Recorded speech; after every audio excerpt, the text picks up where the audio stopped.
चलिए सुनते हैं दोस्तों आज की कहानी। आज की कहानी में एक बहू है जो अपनी सास को बड़े ही अनोखे ढंग से प्रताड़ित करती है और बेचारी सास अंदर ही अंदर घुट के रह जाती है, लेकिन किसी से कुछ कह नहीं पाती। लेकिन तब क्या होता है जब बहू की करतूत बेटे को पता चलती है, ये जानने के लिए आपको सुननी पड़ेगी पूरी कहानी। तो चलिए सुनते हैं। बहुत पुरानी बात है। किसी गांव में एक गरीब विधवा रहती थी। उसका पति उसके गोद में एक 5 वर्ष के बालक रामू को छोड़कर स्वर्ग सिधार गया था। उसके बाद से ही बेचारी विधवा किसी तरह दूसरों के घर में कुटौनी पिसौनी करके अपनी मुसीबत के दिन काट रही थी। अपना पेट काट काट कर उसने किसी तरह अपने बेटे को पाला और पढ़ाया लिखाया। धीरे धीरे समय बीता और विधवा का बेटा पढ़ लिख कर बड़ा हो गया और अच्छे से कमाने खाने भी लगा। तो विधवा माँ ने उसकी शादी करा दी और खुद राम भजन में लग गई। विधवा के बेटे ने अपनी मेहनत और बुद्धिमानी से खूब तरक्की की और जल्द ही उनके हालात बदल गए। टूटी फूटी झोपड़ी की जगह अब उनके पास बड़ा महल जैसा मकान हो गया, जिसमें माँ, बेटे और बहू तीनों सुखी सुखी रहने लगे। एक दिन रामू ने अपनी पत्नी को समझाते हुए कहा, देखो, मेरी गरीब माँ ने संसार के सारे सुखों को त्याग कर मुझे बड़े कष्टों से पाल पोस कर बड़ा किया है, लेकिन अब हम इस लायक हो गए हैं कि माँ को हर प्रकार की सुख शांति देकर अपना कर्तव्य पूरा करें। रामू की पत्नी बड़ी ही चतुर चालाक औरत थी। पति की हाँ में हाँ मिलाकर बोली, हाँ हाँ क्यों नहीं, आपका कहना तो बिल्कुल ठीक है, ऐसा ही होना चाहिए। आखिर माँ जी का खर्च ही क्या है, 2 जून भरपेट भोजन और तन ढकने के लिए 2 धोती, और क्या अब हम लोग इतना भी नहीं कर सकते हैं? फिर क्या वो कोई पराई है? अरे अपने सास ससुर की सेवा करने से ही तो अपने धर्म कर्म बनते हैं। अपनी पत्नी के मुंह से ऐसी बातें सुनकर रामू बड़ा खुश हुआ। मन ही मन भगवान को धन्यवाद देकर कहने लगा कि मेरी पत्नी कितनी अच्छी और समझदार है। अब पति पत्नी की आपस की सुलह से ही घर के सारे काम होने लगे। धीरे धीरे रामू की पत्नी ने अपनी चतुराई से रामू को अपने वश में कर लिया और रामू भी अब घर की चिंता से मुक्त होकर अपने बाहर के कामों में लग गया। लेकिन वह क्या जाने कि उसकी पीठ पीछे उसकी माँ पर क्या बीत रही है। असल बात ये थी कि रामू की पत्नी अपनी सास से बहुत द्वेष रखती थी।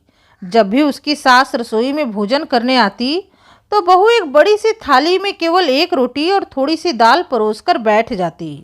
जब सास की रोटी खत्म हो जाती तो बहू एक सिंदूर की डिबिया खोलकर अपनी सास को दिखाकर पूछती, ये लोगी? अब बेचारी विधवा सास को सिंदूर से क्या काम। वो सिर झुकाकर कहती, नहीं बेटी, मुझे नहीं चाहिए, यह तो तुम्हारे लिए है, इसे अपने लिए ही रखो। अब तो रामू की पत्नी का ये रोज का ही काम हो गया था। उसकी सास जब भी भोजन करने के लिए रसोई में जाती वो इसी तरह की हरकत किया करती। बेचारी विधवा सास सिंदूर की डिबिया देखकर रसोई से चुपचाप लौट आती। रोज रोज आधा पेट भोजन करने से सास दुबली होने लगी। बेचारी लोक लाज के मारे अपने पेट का दुख किसी से कह भी नहीं पाती। लेकिन अपनी माँ को ऐसे दुबली होते देखकर रामू को बड़ी चिंता होने लगी।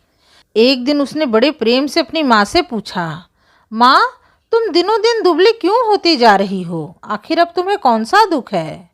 माँ चुप ही रही, लेकिन रामू के बार बार पूछने पर वो रोने लगी और बोली, बेटा, मुझे तो अपना दुख कहते हुए भी लाज आती है। बस तुम्हें आंख भर देख लेती हूँ तो अपना सारा दुख भूल जाती हूँ। वैसे भी अब जीवन में थोड़े ही दिन बचे हैं, वो भी किसी प्रकार कट ही जाएंगे। अपनी माँ की बात सुनकर रामू बड़ी दुविधा में पड़ गया। सोचने लगा कि आखिर ऐसी कौन सी बात है जिसे बताने में माँ को इतनी शर्म आ रही है। फिर अपनी माँ के पैरों को पकड़कर वो कहने लगा, अरे माँ, मैं कोई पराया तो नहीं हूँ जो तुम मुझसे लाज करती हो। तुम्हें मुझे अपनी परेशानी बतानी पड़ेगी, नहीं तो मैं खाना पीना छोड़ दूंगा। विधवा माँ बड़े धर्म संकट में पड़ गई, लेकिन बेटे की जिद को देखकर वो धीरे से बोली, बेटा, मुझे पेट का दुख है, बहू मुझे कभी भी भरपेट भोजन नहीं देती। ये सुनकर बेटे को बड़ा धक्का लगा। वह दुखी होकर कहने लगा, माँ, मैंने इतना धन दौलत कमाया, लेकिन इसके बाद भी तुम्हें पेट का दुख है? ये तो मेरे लिए बड़े ही शर्म की बात है। मेरी सारी मेहनत व्यर्थ है जब मेरी माँ को ही पेट का दुख हो। उसके बाद रामू तुरंत ही अपनी पत्नी के पास गया और पूछने लगा कि आखिर क्या बात है जो मेरी माँ को पेट का दुख है। मेरे पास इतना धन दौलत होने के बाद भी आखिर मेरी माँ का पेट क्यों नहीं भरता, ये बात मेरी समझ में नहीं आती। रामू की पत्नी ने तुरंत ही उत्तर दिया, अब ये मैं क्या जानूं, यदि सासू माँ न खाएं और पूछने के बाद भी न ले तो इसमें मेरा क्या दोष। मैं तो उन्हें खाना परोसने के बाद कई बार पूछती हूँ। अगर आपको भरोसा नहीं है तो आप ही कभी सुन ले। पूछने पर वह कहती है कि अब मुझे नहीं चाहिए, तुम अपने लिए ही रख लो। तो आप ही बताइए कि मैं क्या करूं। उसी दिन जब रामू की माँ रसोई में खाना खाने गई तो रामू रसोई के बाहर से ही छिपकर सुनने लगा। कुछ देर बाद बहू ने सिंदूर की डिबिया खोलकर अपनी सास को दिखाकर पूछा, ये लोगी? तो सास ने धीरे से कहा, यह तुम अपने लिए ही रखो बेटी, यह तो तुम्हारे लिए ही है। मुझे जो लेना था मैं ले चुकी। माँ की बात सुनकर बाहर खड़े रामू को बड़ा क्रोध आया कि जब मेरी पत्नी खाने के लिए पूछती है तो माँ मना कर देती है और मुझसे कहती है कि मुझे पेट का दुख है, मेरा पेट नहीं भरता। कुछ देर बाद रामू ने अपनी माँ को अकेले में पाकर पूछा, क्यों माँ, एक ओर तो तुम कहती हो कि तुम्हें पेट का दुख है और दूसरी ओर जब तुम्हारी बहू तुम्हें खाने के लिए पूछती है तो तुम मना कर देती हो और दुनिया भर की बातें करती हो कि मुझे नहीं चाहिए, मैं लेकर क्या करूँगी, अपने लिए रखो। माँ, आखिर ये दो रंगी बातें कैसी? तुम्हें भगवान के घर जाना है, आखिर झूठ क्यों बोलती हो? अपने बेटे की ऐसी बातें सुनकर माँ ने रोते रोते कहा, मेरे लाल, तुझसे झूठ बोलकर तो मैं भगवान के घर पर भी नहीं रह पाऊंगी। मेरे बेटे, मैं झूठ नहीं बोलती, तुम अपनी माँ को झूठी न समझो। यदि मैं तुमसे झूठ बोलूँगी तो स्वर्ग में बैठे तुम्हारे पिताजी क्या कहेंगे? तुम्हारी पत्नी मुझे एक रोटी और थोड़ी सी दाल देकर फिर क्या देती है, कल तुम रसोई में आकर खुद ही देख लेना। दूसरे दिन जब माँ रसोई में खाना खाने गई तो रामू की पत्नी ने फिर से उसे एक बड़ी सी थाली में एक रोटी और थोड़ी सी दाल परोसकर उसके सामने सिंदूर की डिबिया खोलकर उससे वही सब पूछने लगी और सास ने भी वही उत्तर दिया।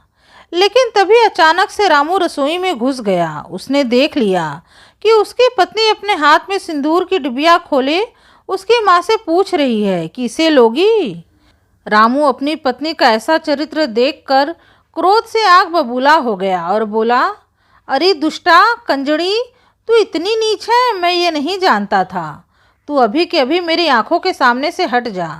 आज के बाद मैं कभी भी तेरा मुंह नहीं देखना चाहता।